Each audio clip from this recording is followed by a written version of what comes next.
prior to us going on, right before we went on, an important article involving Russian tampering with the United States election came out from The Intercept, and I feel as though it would be at least mild malpractice to not address that before we move into older news, although still important news.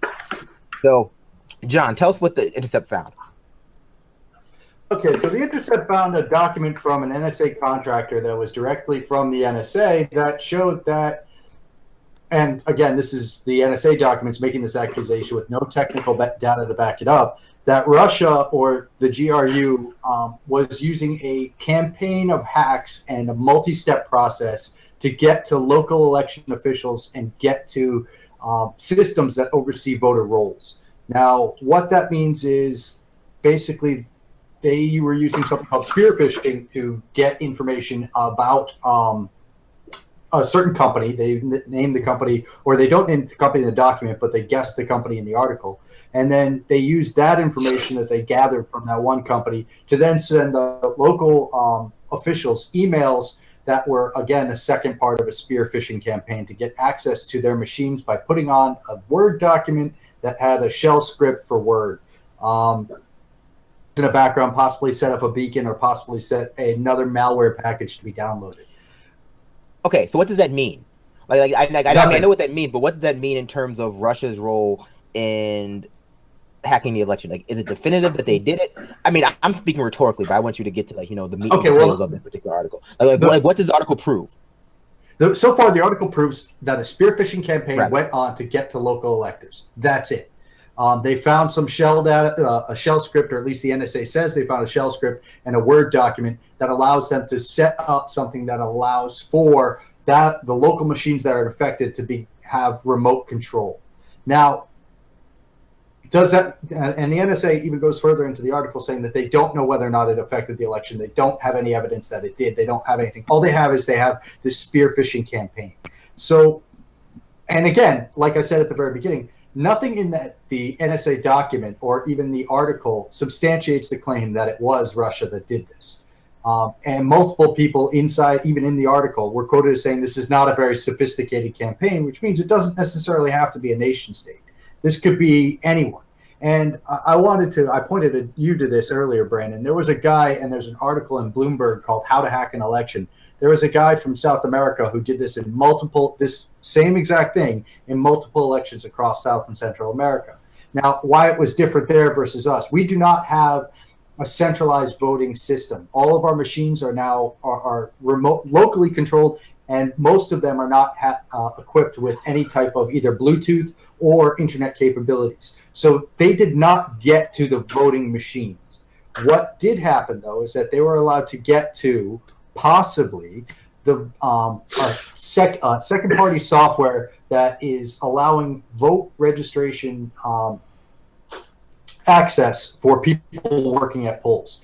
So what this means is if a poll has someone come in, present ID, they look up on this second-party software and say, oh, this person is registered in this county as a Democrat, blah, blah, blah, and then they're given a form to go vote, put it in the machine, and then that's tabulated.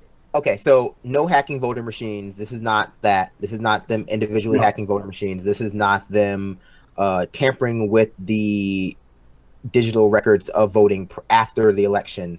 Nope. This is the assessment of raw data that we do not see, right? Because the raw data is not included in this package that they got. That someone, maybe the Russians, was involved with an organized spear phishing campaign in the months leading up to the 2016 election, as per this May 5th document, right? Yes, and what's interesting is that they call it a campaign, but as far as I could tell, there was 122 individuals that were contacted, as well as 7 companies, I think it was. So that doesn't speak to me of a very large campaign. Any one of us could have spent a month gathering that list and done the same thing. Okay, so I mean, I think that this is the kind of information that is good to have out. Journalistically speaking, it's important that we get that this came to light. Me personally, and again, I've always been not necessarily skeptic about the Russia thing, although I guess, skeptic is the right word. For me, this doesn't really change anything because we're still lacking that hard data. We're still lacking that, raw data. We're still lacking multiple sources confirming yes or no definitively. However, I think with the article itself, the way it's framed, the way it's written, the headlines, it can really feed into either narrative that it did or did not happen. That you're going to have 50% of people saying, well, this is defend the proof that Russia hacked the voting machines and changed the election outcomes, even though it explicitly states that that's not what occurred. But, you know, for the unsophisticated thinker, it's like, oh, voting rolls, I see voting, I see cyber attack, I see X, Y, and Z, okay. And then, for the, I guess, other side of that, the other side of that coin is people saying this definitively proves that there was no collusion between Russia and Trump. And it also doesn't do that either. No. And in fact, it actually... I'm going to play devil's advocate. I am a huge skeptic that it was Russia that did this. Now, I'm also a huge skeptic that it was Russia that hacked the DNC. But what I do think that this does is it actually puts more pressure on the campaign to find out whether or not there was collusion, explicitly because this type of hack would be useless without a secondary data set that shows who likely voters are. And so, both the DNC and the GOP, that's what their data portions of their party and the data portions of their campaign do, is build likely voter data sets. So without one of those data sets to say, okay, who voted where, this information is virtually useless except to kick random people off of the ability to vote. Because, it doesn't, the type of information that would be available on those machines doesn't necessarily give you enough to make a judgment on whether or not they would vote for Clinton or vote for Trump. So it does put pressure more on trying to find out whether or not there was collusion. But I also think that I've been saying this for a while, our whole voting system is electronically very, very screwed up and is not secure and is also non-verifiable. Well, definitely. And I mean, we obviously have a lot of issues with our election integrity, and the Republicans are not helping that as they dissolve even more, agencies designed to protect election integrity. That's all fine. I mean, I want more hard data. I want more hard evidence. And I know... Yeah, there's none here. The people who are hearing this are going to go, but I thought last time you were on, you talked about how Russia didn't do anything and how, the X, Y, and Z wasn't the case. And it's like, then if you thought I said that you're wrong, you should feel bad for your listening comprehension skills. I said that. I mean, yeah, he said that. But also what I said was, A, I want some hard evidence. And B, even if Russia did do something, but for direct collusion with Trump, it's not going to get him impeached, and it's not going to help Democrats win. So it's kind of not necessarily a good electoral strategy. It's like it's not expedient. Yes. It might weaken him in some ways, if it's proven. But again, it's not proven. Final point is the person who is accused of leaking this information has now been arrested or charged by the FBI. So, in what many are, I guess, what some are calling malpractice on the part of the Intercept, in attempting to verify or receive commentary on these leaks, they sent a copy of a hard copy that was mailed to them by Miss Winner. Photos of it. Photos of it. They sent photos of it, of hard copies that were mailed to them by Winner allegedly. And based on those photos, they were able to determine who exactly it was who did this. Because Miss Winner, not that she was any, OPSEC expert, left a huge trail of breadcrumbs. So I mean, she was one of 6 people that printed this document out, and then on top of that, she was also, which they I guess one of the things that it was in the document was said because of a crease, they determined that it was folded, which meant that it was a hard copy that she carried out. They found out she was one of 6, and then they went into her workstation and found out she'd been communicating with the Intercept.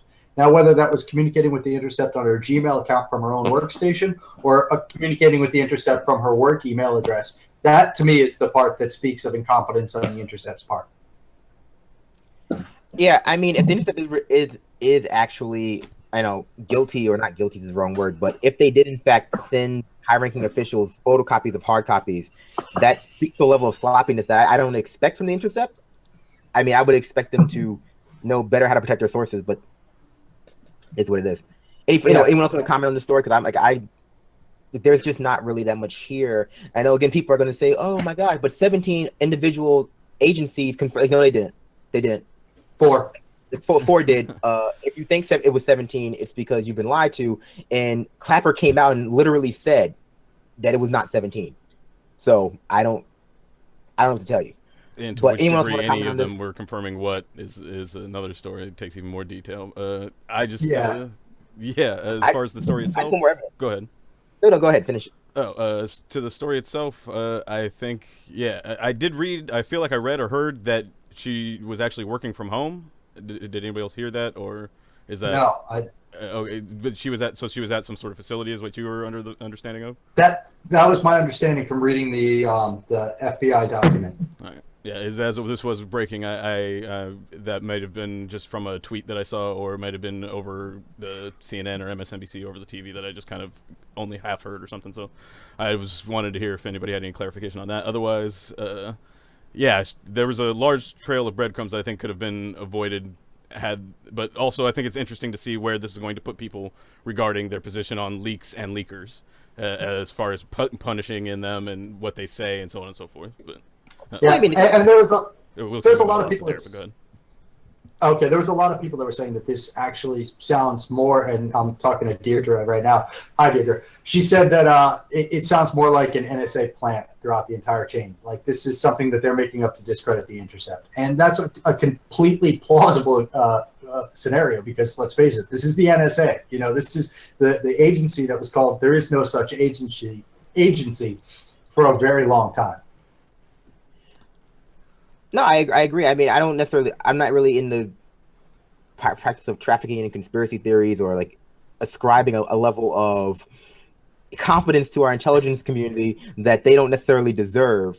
But either way, this was handled sloppily by both the leaker herself, Winner, and yes. You know, she went against everything that they tell you not to do. She basically did, and the Intercept didn't do any favors by actually taking copies of the hard copies into them. That seems like an incredibly sloppy thing. Yeah, that's where I'm at on it. It seems unusually sloppy, and I mean that you would presume that within the budget there would be an expert that would be able to give advice, and maybe some action was taken without the expert's opinion or something. I don't know. Well, Sam Biddle is an expert on this type of thing, so I'm very surprised that this happened under his watch. And the only thing I could think of, I hate to throw any one person under the bus, but I honestly, my mind immediately jumped to Ryan Grimm because he's new and he might not necessarily have the same level of competence or the same level of familiarity with these steps that the rest of the Intercept staff do.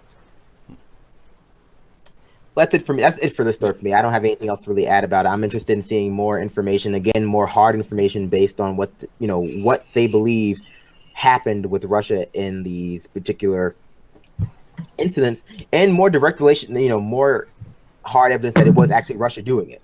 Yeah. Essentially, this didn't change the assessments we've had for months. Yeah.